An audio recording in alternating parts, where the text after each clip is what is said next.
Once upon a time, the infamous rover Reynardo plundered the floating isles. Then his mother called him to her deathbed. "Swear to me that you won't die on the gallows," she rasped. Reluctantly, he swore. And he whiled away his days at home with music, cards, and wine. But the Emperor had changed. He'd been good once, a shy, almost humble toad. He'd built universities. But then people started whispering about mass graves in the woods, midnight rituals, victims screaming. The Imperial Ravens would round up entire villages, and no one ever returned. The Ravens had come to Ubar scouting for ancient books said to be of great power. But the librarians had hidden the books, so they'd burnt the librarians. The citizens, outraged, had driven them off. The Ravens had come back with dropships. The kid had fled with one of those books. He was brave and dumb and wanted to join the rebellion. And Reynardo had promised his mother he'd protect him.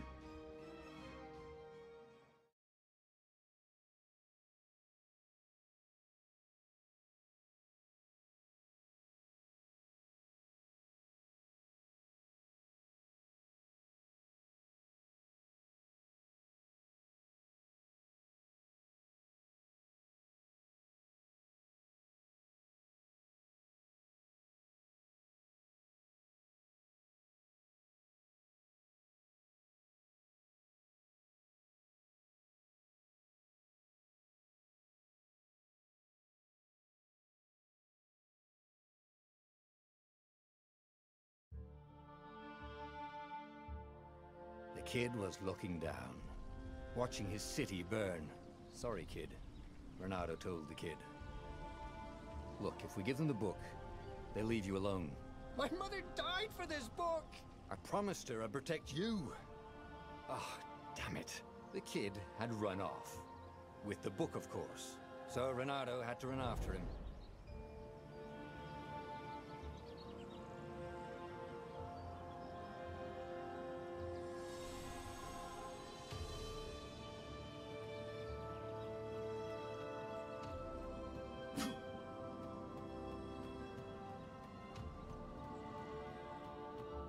The two ravens were staring at the kid like he was their dinner, which probably was what was in their tiny brains.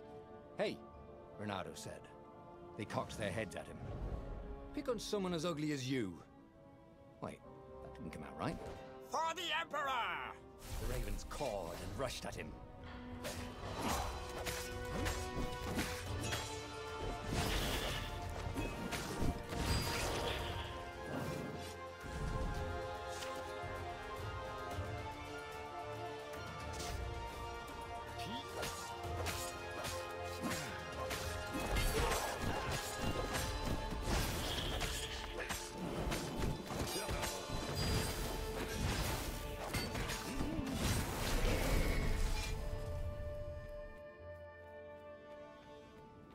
dropship flew overhead. He hoped they hadn't noticed him. The kid.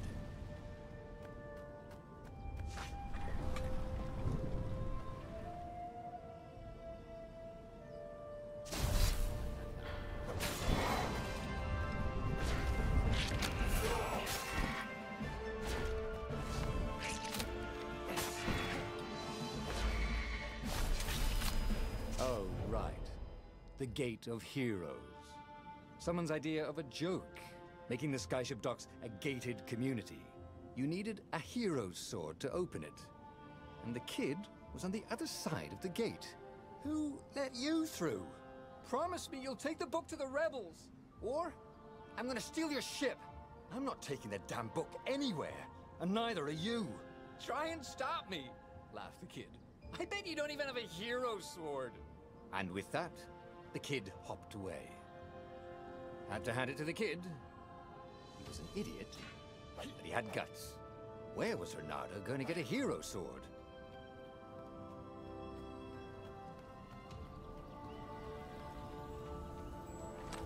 Ore and wind essence? Perfect.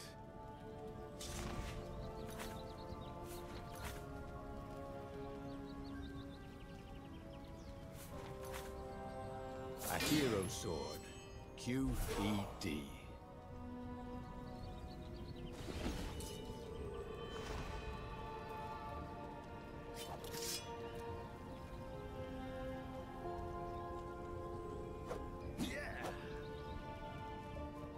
This is what he got for settling down and finding people to care about.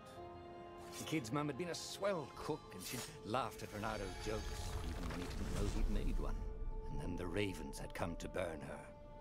And she'd made him promise to protect the kid. But she never told him where the book was, just the kid.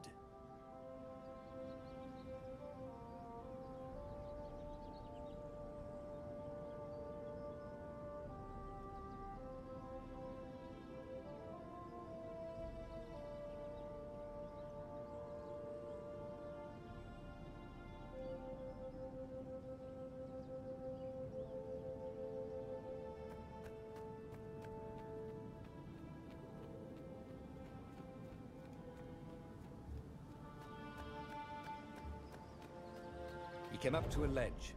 It was too far to jump. There'd been a bridge here before, hadn't there? And there was Peter, giggling at him. How'd you get across? He asked the kid. Where'd you find a hook? I hopped, said the kid. Wise-ass kid. Hey, look out behind you! Cute, said Reynardo. Ah, ravens.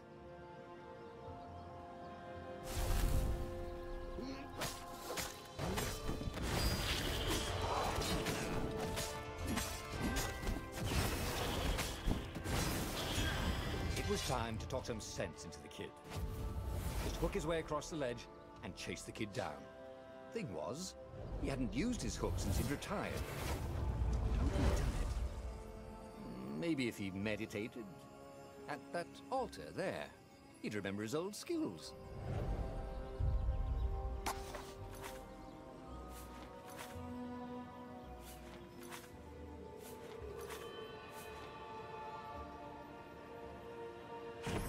Starting to come back to him. Something you never completely forgot, like how to freeze time when attacking. The more he fought, the more he'd probably remember.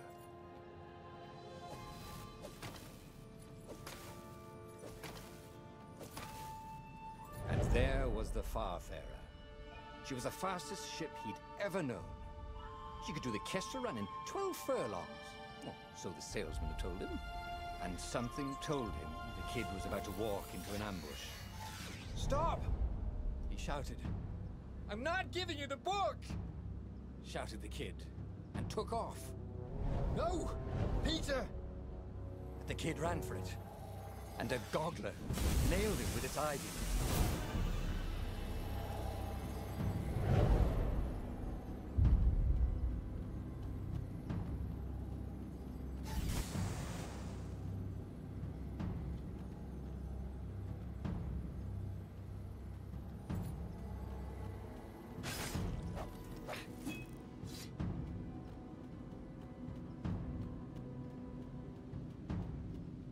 was unburned. Next to it were the buckles from the kid's shoes, and a kid-sized pile of ashes. Damn it, why hadn't he lied and told the kid he'd take the book to the rebels? The kid would be alive now. Really pissed off and betrayed, but alive. Oh, damn it. Reynardo picked up the book. He couldn't let the Empire have it now. He was going to have to get it out of there. He'd be a wanted man. Probably have to join the rebellion just to have a place to dock. Well, he'd hated home life anyway. What was the big deal about this book anyway? Maybe he should open it and find out. All that had been years ago. How many? The war was a blur, and now 3 Raven scout ships were chasing him. Where are you running, rebel? Cawed the Raven captain over the loud hailer. Reynardo could see them cranking up their catapults. Just going out for milk? Reynardo yelled back. Where can you run? Laughed the Raven horribly. Far behind it, another city was burning. The dark cloud above its island was thousands of Imperial ships. The fleet was doing a thorough job. Take us to the rebel base! I will spare your life! It called. The entire jury-rigged rebel fleet was only a few islands to the east. Beyond that were only the pillars of heaven. A sea of endless blood-colored tornadoes. The rebellion was out of time. Unless Reynardo could bring a game-changer. Maybe he could. Reynardo had found out where he could find the pieces of the Skyripper. The legendary weapon that had exiled the lost gods. Surely a legendary weapon could win the final battle. On the other hand, his old friend Lapino had sent Reynardo a desperate message saying he had a brilliant scheme to save the rebellion. If Reynardo could only rescue him. Reynardo dived the Farfarer towards the abyss.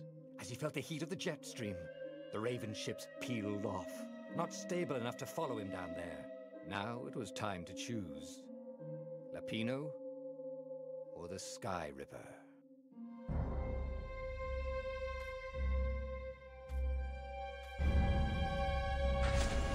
Every child knew about the Skyripper. The Transcendent Emperor had buried its pieces. What could have brought them to light? This Emperor, Isengrim III, had once been kind, but he'd gone mad. And now he was conducting secret, obscene rituals to bring back the lost gods. Had he, somehow, summoned the long-lost components of the legendary weapon out of the deep places of the earth? It was more than Reynardo could fathom. But if he could find a legendary weapon, he would use it.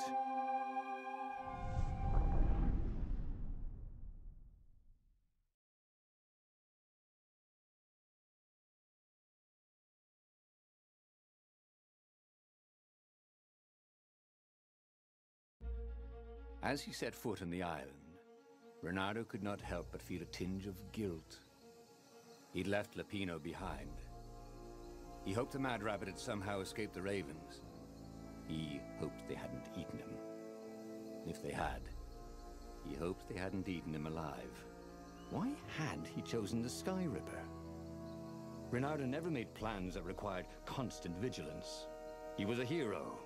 He didn't think too much. He just went with his gut and hoped it all worked out. The Skyripper was a long shot. He'd have to devote himself to it. No side journeys, no rescuing old friends. That was against his nature. Could he stick with it?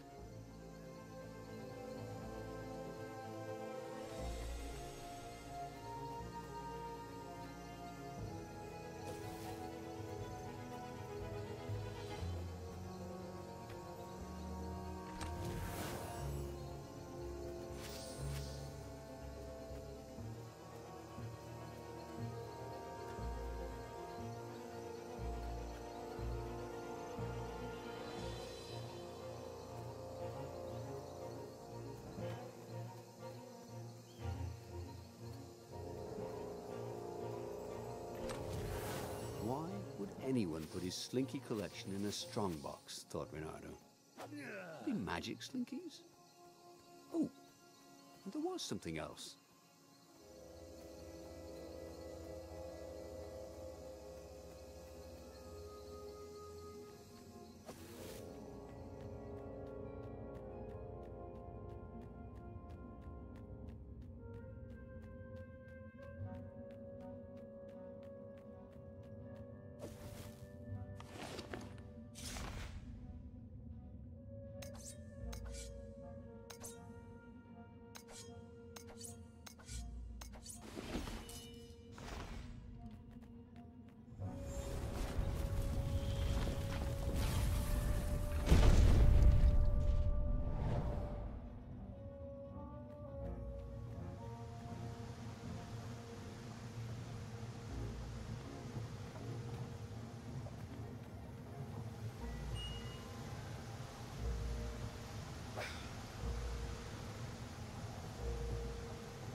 Well, the eyes have had it.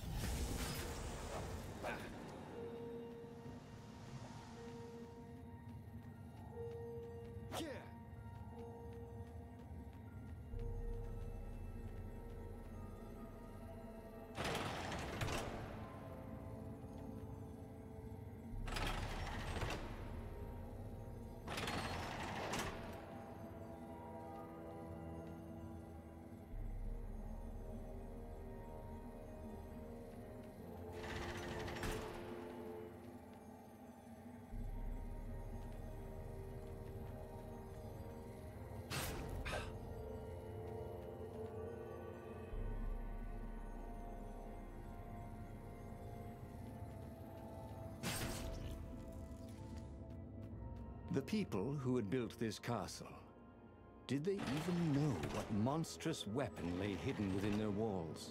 The Skyripper could destroy anything it touched, or so the legend said. As the Transcendent Emperor had fought the Lost Gods, thousands of thousands had died. But Renato had been through wars. The only merciful war was a short one.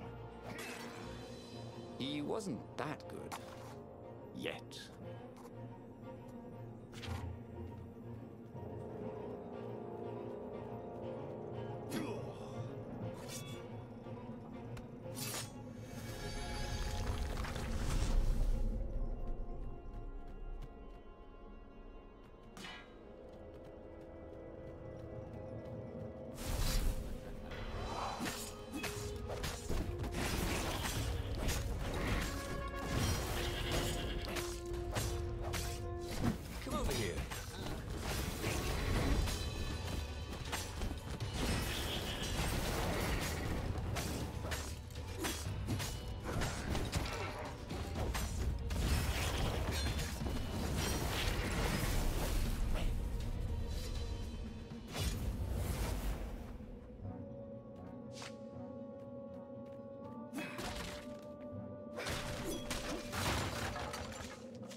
Renato's blood was out.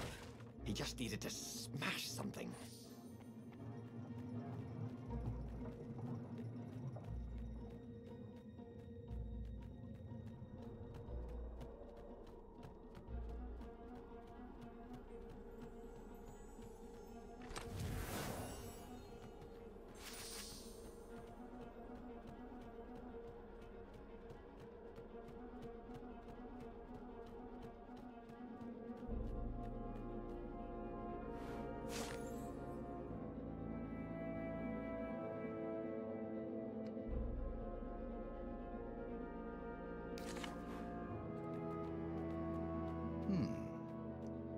Hero Wall, Hero Sword, Ice Wall, Ice Cube.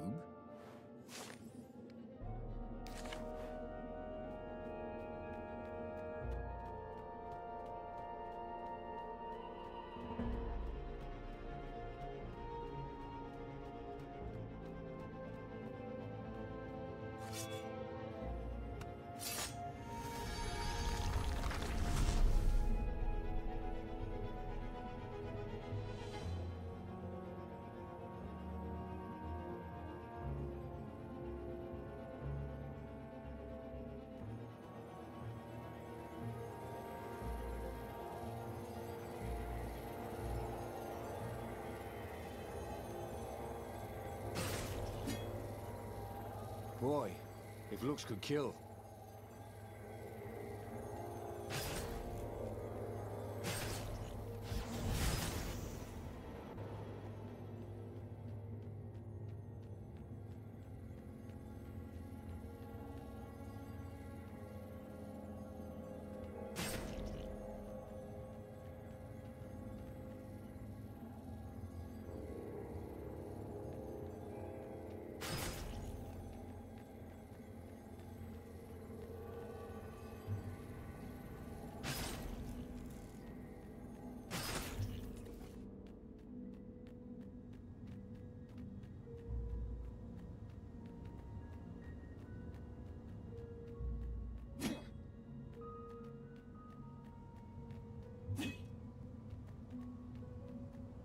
Can't we just agree to disagree?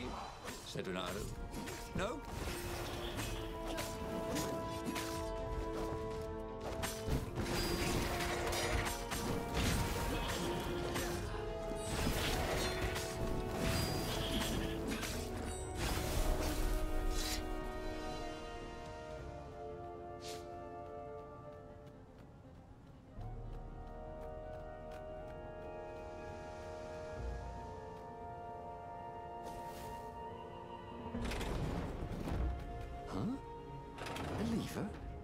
That was new.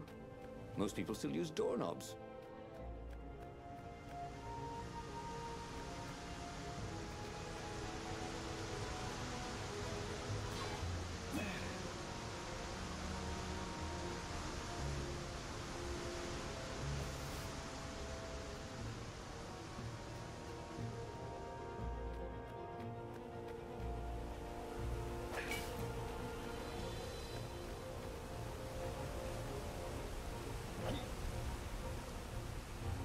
See?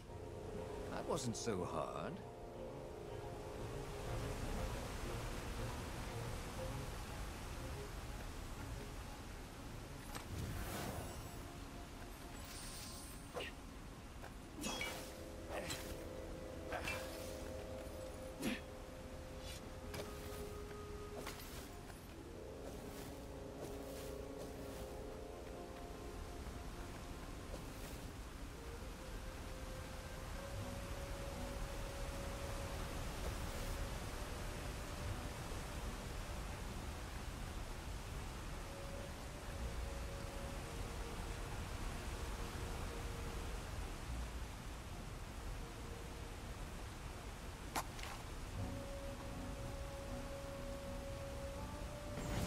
Starting to come back to him.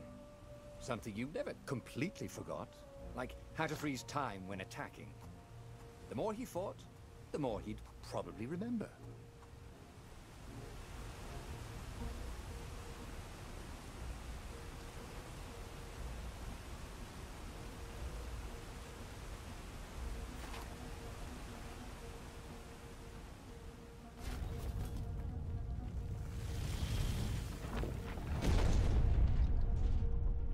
There it was.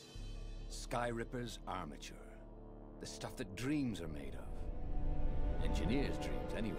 The device was intricate. No one alive had the skill to make a thing like it. How was it part of a weapon at all? He'd have to ask a scientist. But first, he'd get the second piece. Skyripper had a heart. A core that had come to rest on the next island. Well, there was another island he could reach. Zenobia had just invaded it with her father's Raven battalions. She must be encamped there still. But fighting Zenobia now, that made no sense at all. He'd already sacrificed one friend to get this armature, was it? He didn't need to hurry to face her. She would find him. It was a no-brainer. He'd sacrificed his old friend Lapino to get the armature. And the armature was useless by itself, only a series of coils and wheels. War demanded sacrifices, and he would make more before the end. He would have to choose the greatest good no matter how much it cost him. Zenobia. Well, he would see her sooner or later, across a battlefield or a sword's point before all this was over. He was sure of that. The power was in the core. Obviously, he had to get the core.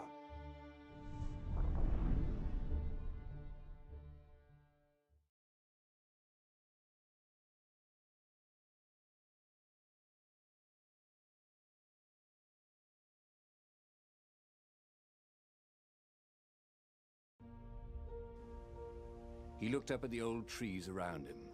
They were so big and so old. They'd been there before he was born, and they'd be there after he'd passed into legend.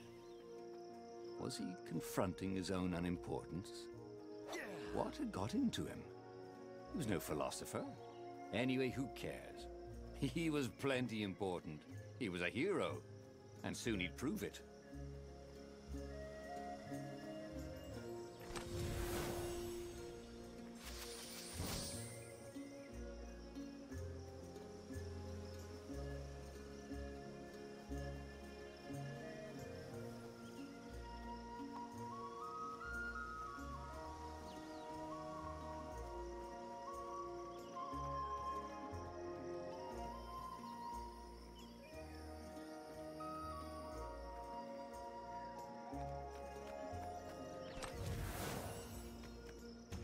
I wonder what I could make with all these sword crafting materials, thought Reynardo.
This chest had teaspoons stolen from every inn in Boreas.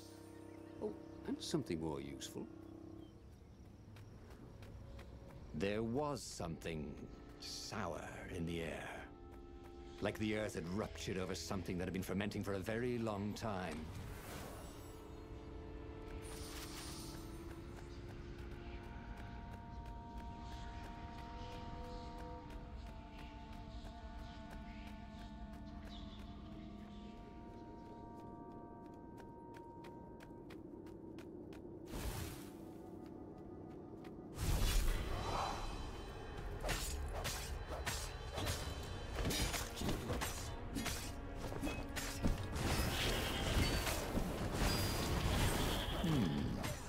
Where did that go to?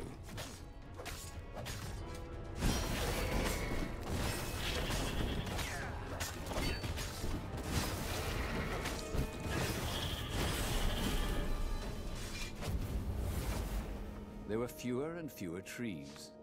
There were only these huge crystalline growths. Had those been here before? He no longer heard birds except for the feverish cawing of the ravens when they attacked. He couldn't smell the small animals of the forest, the mice and rabbits. Where had they gone? And he was getting hungry too. This was an unhealthy place to be.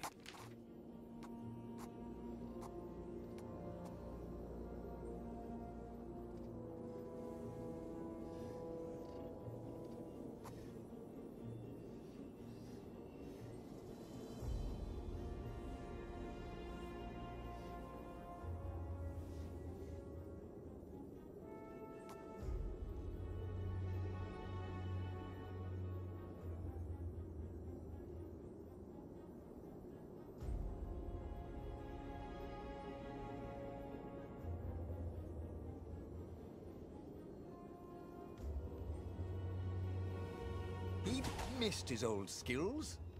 He welcomed them back like it was at a reunion.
Any loot, and no one ever wanted the feathers.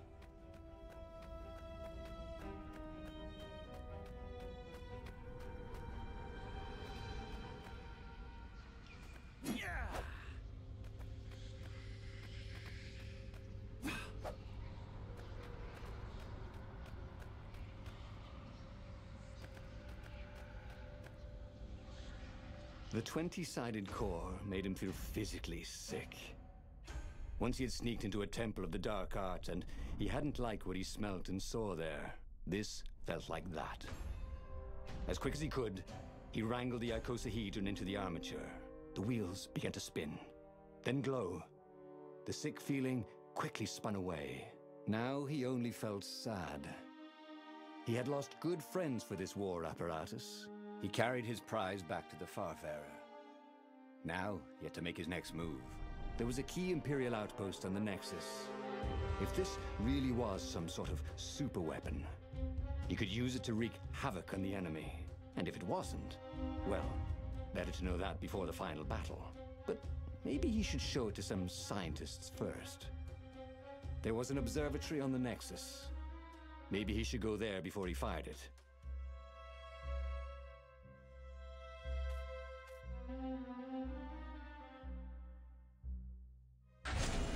Well, of course. If you've just assembled a weapon out of legend that can exile gods from the world, you'd want to have a scientist or two look at it. And even if they disagreed and he had time, he could ask Calaveras himself. Yes, the observatory would be his objective.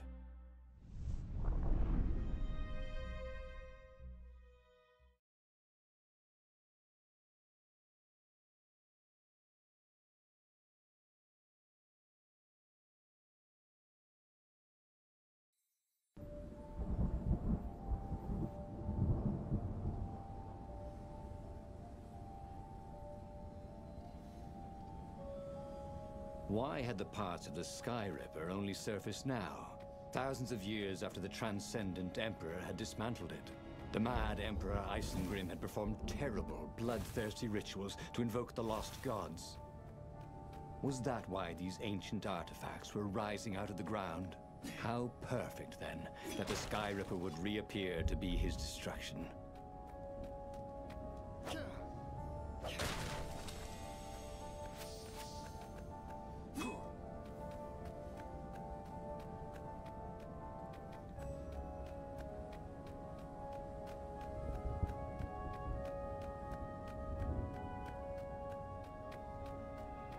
Who needed bridges anyway?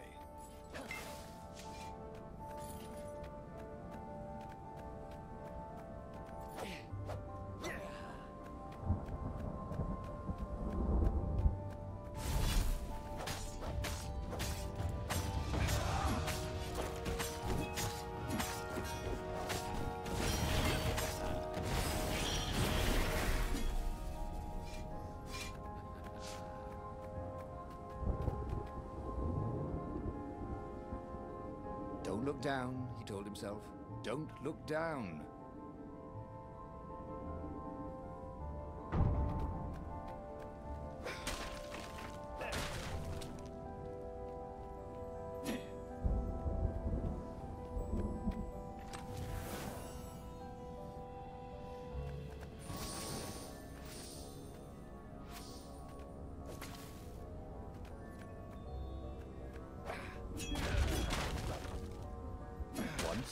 He'd found a Superman issue #1 in mint condition in a jar he'd broken.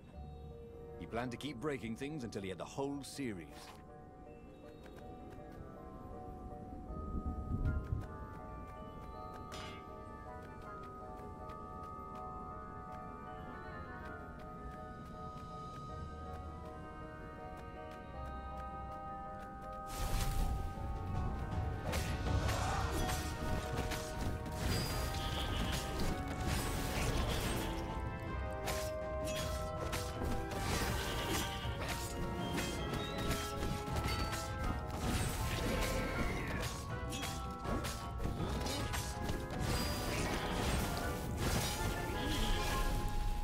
Renato had learned so much about...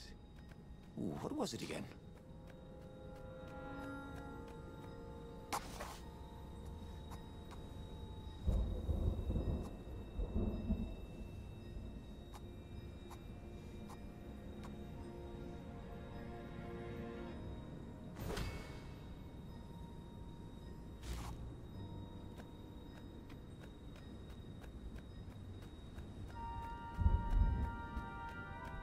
A legendary weapon was exactly what the rebellion needed. They were outnumbered. The once kind Emperor had become a tyrant. But his ravens stayed loyal, for he fed them his victims, and the other animals were too frightened to rebel. Renato shuddered at what the Emperor was trying to do. To bring back the lost gods, the Black Harvest, the Black Sun? No. He would stop that toad, no matter what the risk.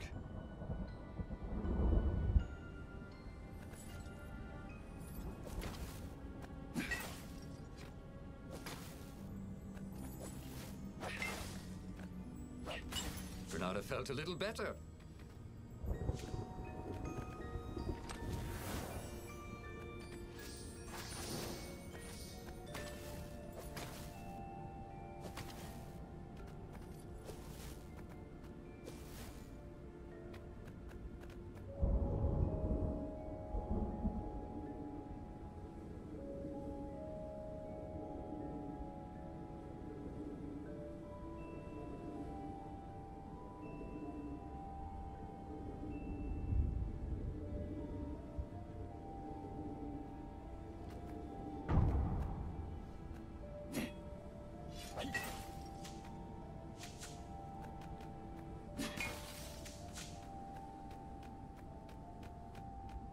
Renato had found his game changer. He would ignore all distractions and focus on the Skyripper.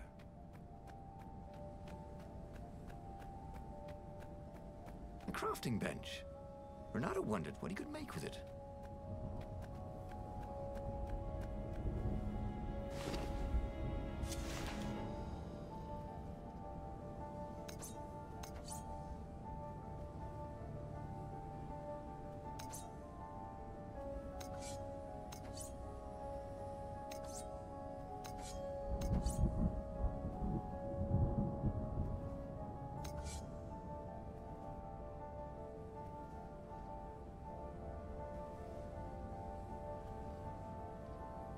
This burning sword from the south was terrific for barbecuing sausages and ravens.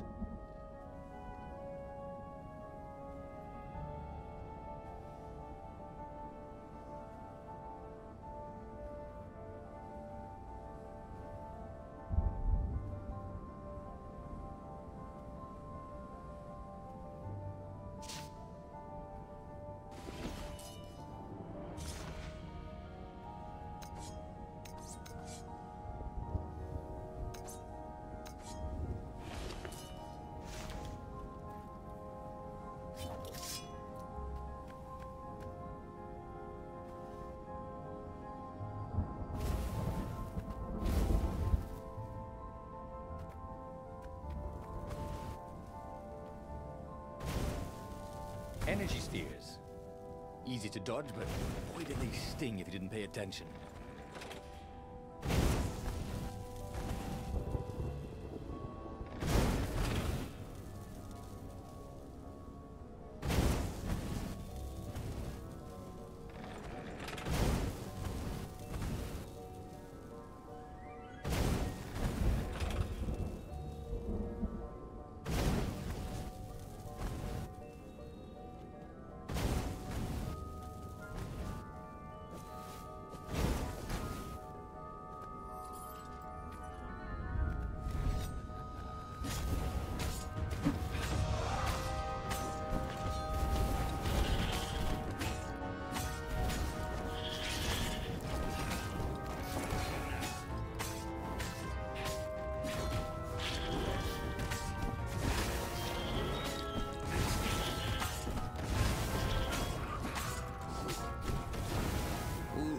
Hated warlocks, the way they stayed back and lobbed pain and death from a distance.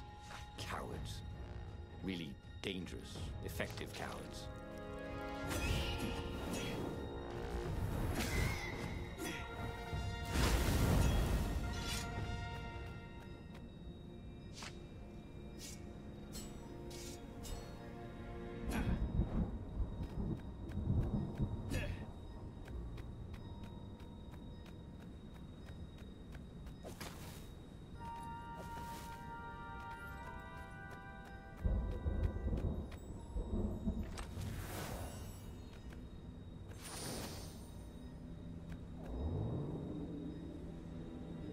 A very clever engineer named Elon Muskrat had got his start making floating platforms.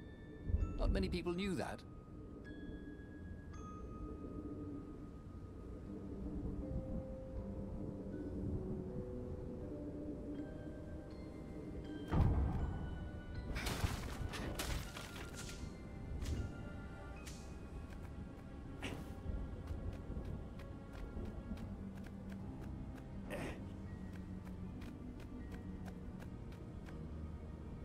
Renato was thrilled.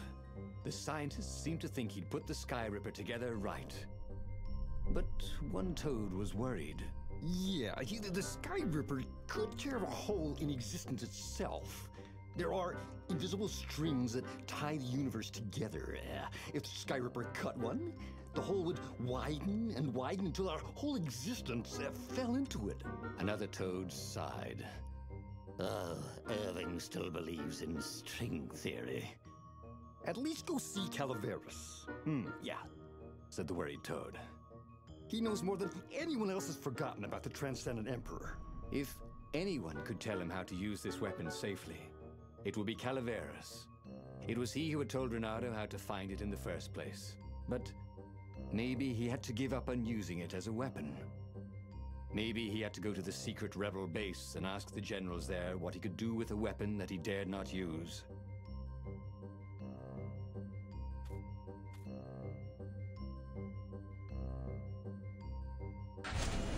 Renato was about to leave when he was stopped by one of the scientist toads. There is something else you should know. There are rumors the Ravens are searching for an ancient artifact on a nearby desert island. There are legends of something called the Iblis Stone, a gem of great and evil power. Where is this island? Asked Renato. Yeah, sort of that way? Said the toad, pointing vaguely west. The fleet was already there. There was nothing Renato could do about it. For the moment. Well, he should have known he'd have to consult Calaveras again. The scientists at the observatory were smart enough. But what did they know of the Transcendent Emperor? He hoped it wouldn't delay him too long. The rebels had scheduled the final battle soon. Every day they delayed risked the exposure of the secret base. And some soldiers were already drifting back to their homes and families. Calaveras would fix the Skyripper for him. And then he would win the final battle.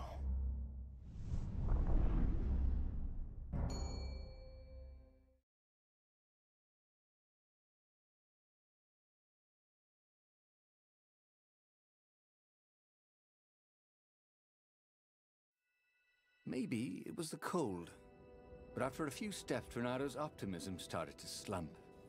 What if Calaveras couldn't help? Did Renato dare use the Skyripper? Oh, he hated that he had chosen this path. It was so much simpler to rescue friends and attack enemies, even if some of those friends were more trouble than his enemies. Some of those enemies had been friends before and might be lovers after. No, okay, it wasn't all that much simpler, no. Physics made his brain hurt. That, at least he was sure of.